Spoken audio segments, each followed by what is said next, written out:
Nightbeat starts right now. Someone does, poor quality work for us. Up until today, we really didn't have a tool to eliminate those folks.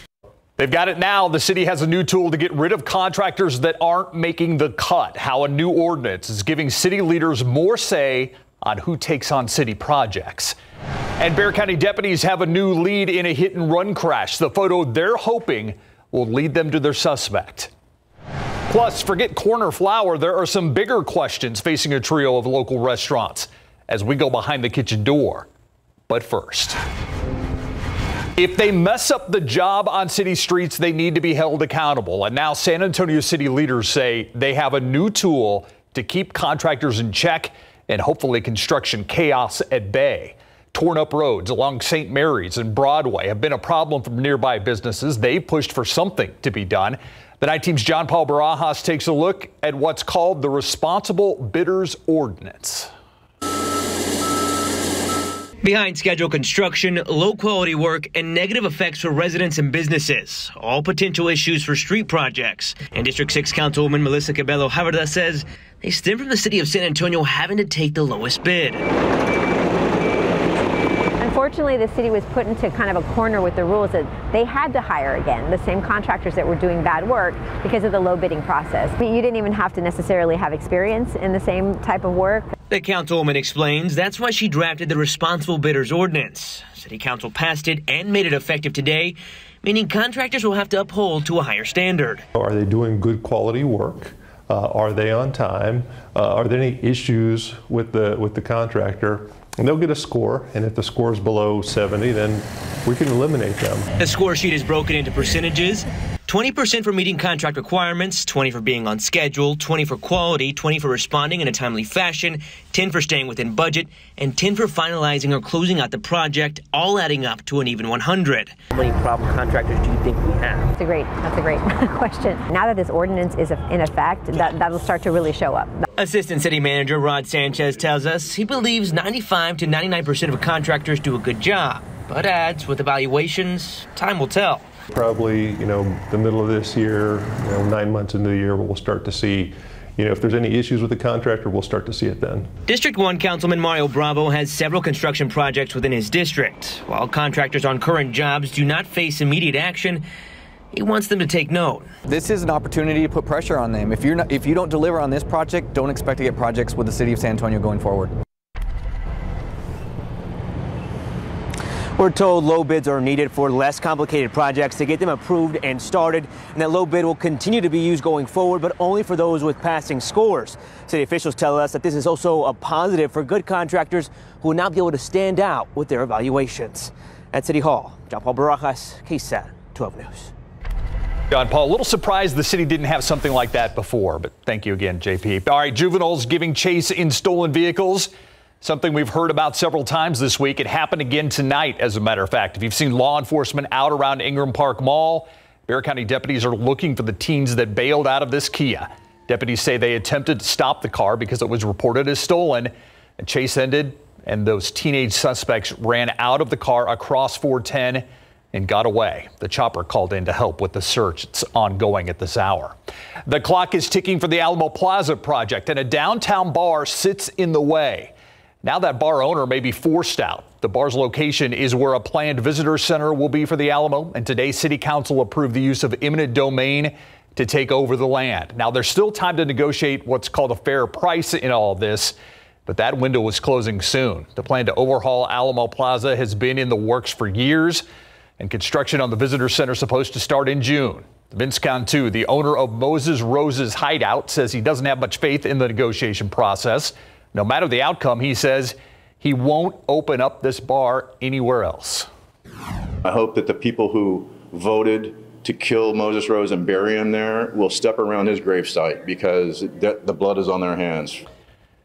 Could be closing time for that bar. The plan to overhaul Alamo Plaza has been in the works for years. The Alamo Trust, which runs the Alamo site, says Cantu's had multiple offers, including one for $3.5 million for his property just last month. Cantu has said he wanted $17 million, but later lowered his price to $8 million. So you see there's a gap there. We'll see how this negotiation process plays out. A new clue in a hit-and-run case. Bexar County deputies hoping you can help find the driver who hit someone back in December. Investigators say they're looking for a white passenger van like this one in this photo. It is new evidence in this case.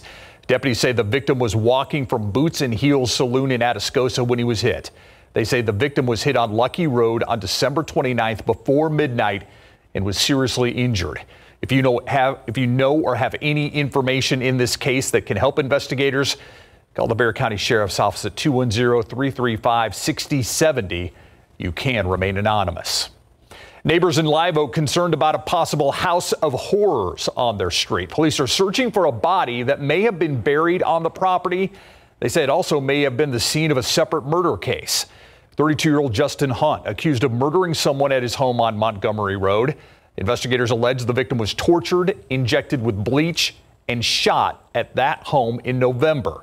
People who live in the area say they saw suspicious behavior at the home. There was just people always coming in and out. There was cars pulling up, stopping by the end of the driveways, going into the garage.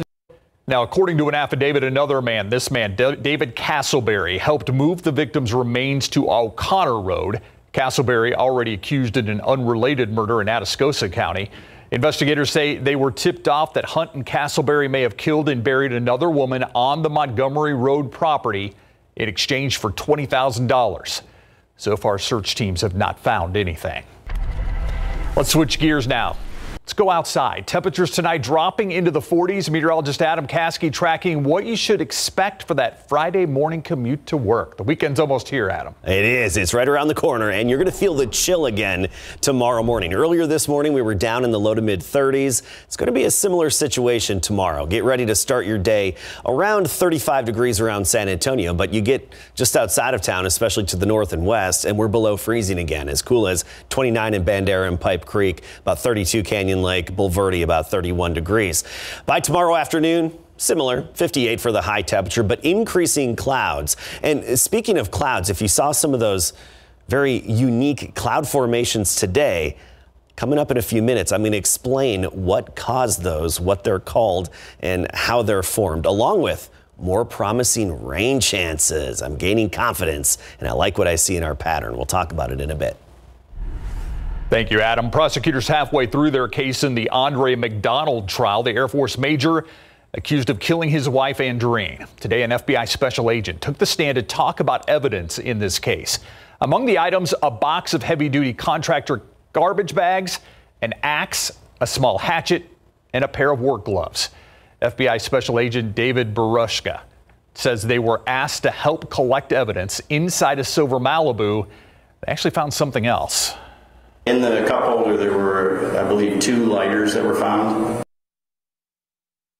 Andreen reported missing in 2019. Her burned remains later found on a ranch in North Bexar County. Since the state is halfway through their list of witnesses, they could rest their case by early next week. Then it'll be up to the defense team to make their case, and we'll see whether Andre McDonald actually takes the stand. If found guilty, he's facing up to life in prison. Now for a look at some of today's big headlines in your Nightbeat News Flash. A notorious gang that stole personal information and held it for ransom taking a major hit today. The FBI says they helped shut down a website belonging to a gang known as Hive. This network targeted more than 1,500 victims around the world since June of 2021. The FBI says the victims included hospitals and school districts. Victims extorted for more than $100 million. It's the latest seizure in a crackdown effort by the Justice Department. We still don't know how the takedown will affect Hive's long-term operations. Imagine taking one shot to protect you against both the flu and COVID-19. Well, 3 companies are testing out that very possibility, and they all spoke with the Committee of Independent Vaccine Advisors to the U.S. Food and Drug Administration. Moderna says it's in the middle of its own dosing and safety study for its combination shot. Pfizer said it's also in the early stages of its study, and Novavax hoping to complete stage 2 of their own study and receive results by the end of the year. Drivers may have felt some whiplash at the gas pump. I know I did. Prices jumped 15 cents in just the past week, 59 cents since Christmas. Prices above $3 a gallon again. I've never seen gas go up that high, not even 24-hour basis, just like that fast was crazy. Analysts say the Arctic blast crippled some refineries. That played a part in the sudden surge. And GasBuddy expects prices to rise late next month and into early March, maybe near the $4 a gallon mark. Ouch. That's because refineries will have to undergo maintenance and switch to summer fuels.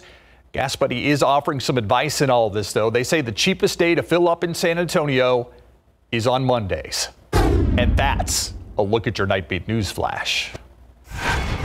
And tonight, plumbing problems have our Tim Gerber checking up on a local restaurant, but that's not the only issue noted in their health report. What else led to a re-inspection order?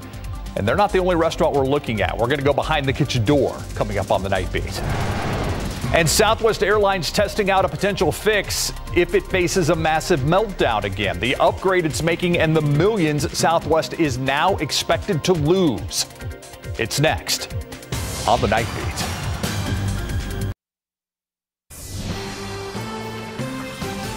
Southwest Airlines currently testing software fixes in hopes of preventing flight operations from stalling the way they did during the holiday travel meltdown. The airline choosing to upgrade its current crew scheduling software instead of replacing the entire system. Last month, the airline canceled more than 16,700 flights over a week-long period during one of the busiest travel times of the year. The company said that software was unable to reschedule flight crews and aircraft efficiently after an extreme winter storm led to massive cancellations at the same time around the country. As a result, leadership estimates the company lost $800 million. We're disappointed to report a Q4 net loss as we were on track to produce a healthy fourth quarter profit prior to December the 21st. The company expecting to face even more turbulent times. It's warning stakeholders the company's expecting to take another financial hit in the first quarter of 2023. Another ripple effect of the holiday travel meltdown. A trio of Mexican restaurants racked up similar health code violations during recent inspections, from peeling paint, plumbing problems, to employees touching cooked food with bare hands. The Night Team's Tim Gerber shows us what's happening behind the kitchen door.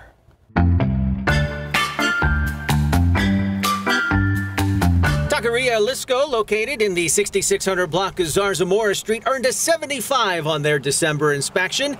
A container of cheese was found stored on top of uncovered shredded lettuce. The food was tossed out due to possible contamination. Employees were seen handling ready-to-eat foods with bare hands. On top of that, the kitchen workers were not washing hands when required. In-use knives were being stored improperly and needed to be sanitized. There was mold and mildew buildup on the walls and some flaking paint that needed to be repaired. The business also had numerous plumbing issues, including a hand sink that was missing pipes and draining water directly onto the floor. I stopped by this week to see if they had made the necessary corrections. Just wanted to see if you guys were able to correct the plumbing issues. Yes. That was there. We'll fix the problems. We'll fix it. Manager Carlos Melendez said they're striving to do better. A re-inspection was ordered. El Sol Mexican restaurant in the 1800 block of Pleasanton Road earned a 77 and a re-inspection. At the time, they were operating without a permit. The shelves in a refrigerator were rusty and soiled with food debris. Employees were using their bare hands to touch ready-to-eat foods. The inspector noted the business was in need of a deep cleaning throughout the entire establishment. Caballito del Mar in the 900 block of New Laredo Highway earned an 80. The inspector found raw meat stored above fish and other seafood. They needed to clean the shelves in a refrigerator and a fan to remove dust, rust, and food debris. Employees weren't washing hands when changing tasks. Others were seen using bare hands to touch ready-to-eat foods, and they were using the hand-washing sink to store raw fish. It was removed. They also needed to address flaking paint on kitchen walls and conduct more routine cleanings of non-food contact surfaces. They were ordered to have a re-inspection. Tim Gerber, KSAT 12 News. Let's go sky high above the Alamo live tonight. 42 degrees out there. And Adam, if you notice something weird in the sky, I call them donut clouds. I know that's not what they are, but maybe it's just that I was hungry when I saw them. Donut clouds, yes. The unique cloud formations today, that's for sure. And we do see them around here periodically. I'd say maybe a handful of times a year at best. Let's take a look at it. These are the hole punch clouds with a fall streak. So you saw the little thin deck of clouds at 22,000 feet earlier today. And then you may have also seen those little holes that developed in them with some falling ice in the middle. Well, what this is, these are the altocumulus clouds, and they're composed of all supercooled liquid water. That is actually water that's below freezing, but liquid. In order for that water to freeze into ice, it needs something to freeze onto, what we call a nuclei.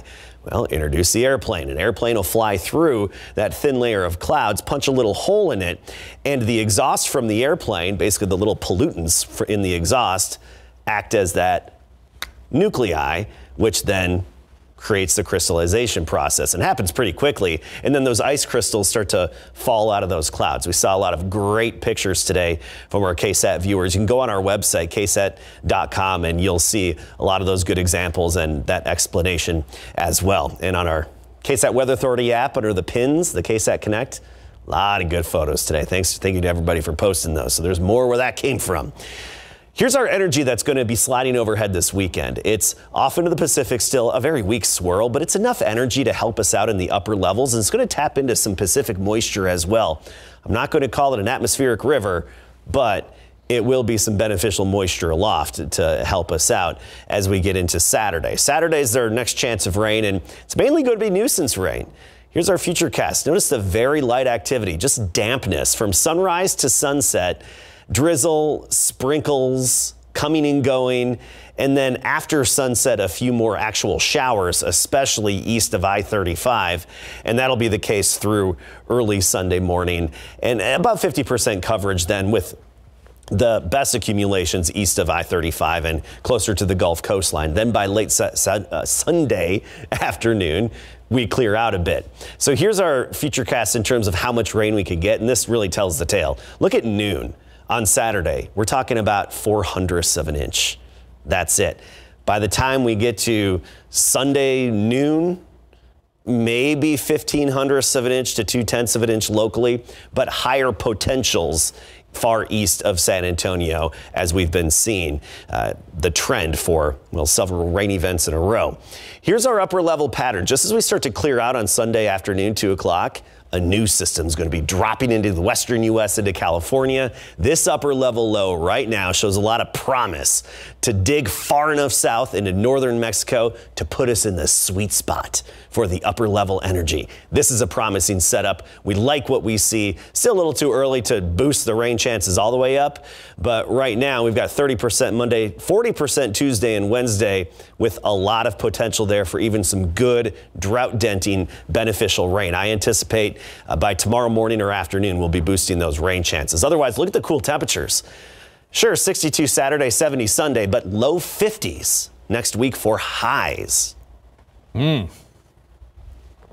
What am I going to say about that? I was going to say, what else are we going to say about it? All right, thank you, Adam. All right, the Spurs are back in L.A. again. Maybe they get a split in L.A. It would be nice, but remember what happened last time they faced the Clippers here. Kawhi Leonard went off for 36 points, ignoring the boos. And when we come back, it is SA in L.A. Part 2. After losing the Lakers last night, Dan Quinn stays, but does Kellen Moore go? Coming up. 24 hours ago, the Spurs are taking down the Lakers. Tonight, they're in the same building facing the Los Angeles Clippers. Now, Keita Bates-Diop getting this start in place of the injured Jeremy Sohan and knocks down the Spurs' first bucket of the game with a 3 from the wing. Keita then driving the lane, puts it up and in to keep the Spurs within 5. Keldon Johnson attacking the rim and gets the layup to fall. But Paul George knocks down his second 3 of the quarter, and the Clippers' lead grows to 10. Spurs cut that lead down to 3 right here when Doug McDermott nails a catch-and-shoot 3 from the wing. Let's head to that scoreboard now to see where they stand right now in the second quarter, and it's a struggle for the Spurs tonight again, down 53-38. Pro football coverage, powered by Davis Law Firm. Dan Quinn is returning as the Dallas Cowboys defensive coordinator. That revelation confirmed today by Cowboys head coach Mike McCarthy in his final press conference following the 2022 season. The confirmation coming after Quinn had interviewed with the Denver Broncos, the Indianapolis Colts, and the Arizona Cardinals for the second time this week, and hours after the Cowboys announced wholesale coaching changes. Gone are assistant head coach Rob Davis, senior defensive assistant George Edwards, former Cowboys player Leon Lett let go as the assistant defensive line coach, offensive line coach Joe Philbin, Kyle Valero, the team's quality control analyst, and running backs coach Skip Peete, which does not bode well for the return of Ezekiel Elliott next season. Head coach Mike McCarthy said he thanks these men for their hard work, dedication, and contribution to the Cowboys. Several of these positions could get consolidated in order to come up with the more cash needed to keep Quinn for the second offseason in a row. And as far as his job is concerned, take a listen to what the Cowboys owner Jerry Jones told McCarthy this week. You know, as far as my relationship with Jerry, just using his word, we're in an excellent spot. You know, he's the partnership that we have. He's excited about. He told me a number of times this week that he wants me to coach here as long as Coach Landry did, and I said, okay, it's a long time, but I feel really good about our relationship. All right, when it comes to offensive coordinator Kellen Moore, who's interviewing for vacant head coaching positions like Dan Quinn, could be gone. His latest trip to Carolina, but the Panthers decided to hire Frank Reich. He's the first ever quarterback for the Panthers in 1995. Now he's the team's sixth head coach. Moore's stock may have dropped since that 19-12 loss to the San Francisco 49ers in the NFC divisional playoffs, especially that final gadget play that was blown up by the Niners. When asked about Moore's future in Dallas, McCarthy was surprisingly non-committal.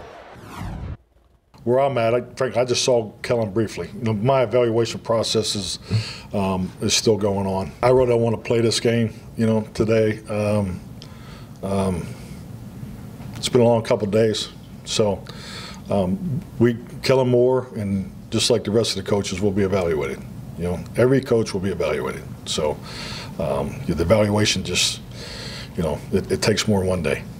That doesn't sound very good. Besides coaches, the Cowboys have a number of decisions to make about the future of their players, from Dalton Schultz to Leighton Vander Esch, from Cooper Rush to Terrence Steele from Steele High School, who, by the way, is a restricted free agent. The Houston Texans have still not named a new head coach after they fired Lovie Smith following the 2022 season. The strongest candidate appears to be Giants offensive coordinator Mike Kafka, who just received his second interview with the team, even though Sean Payton is still out there. But what a team would have to give up to get him from the Saints, since they own his rights until 2024, might be a little too steep. And if you're thinking about former Texans DeMeco Ryans, who was also interviewed for the job, he has now emerged as the top candidate to become the Broncos' new head coach, as after Dan Quinn announced he is staying with Dallas. Patrick Mahomes receiving advice from the greatest NFL player ever.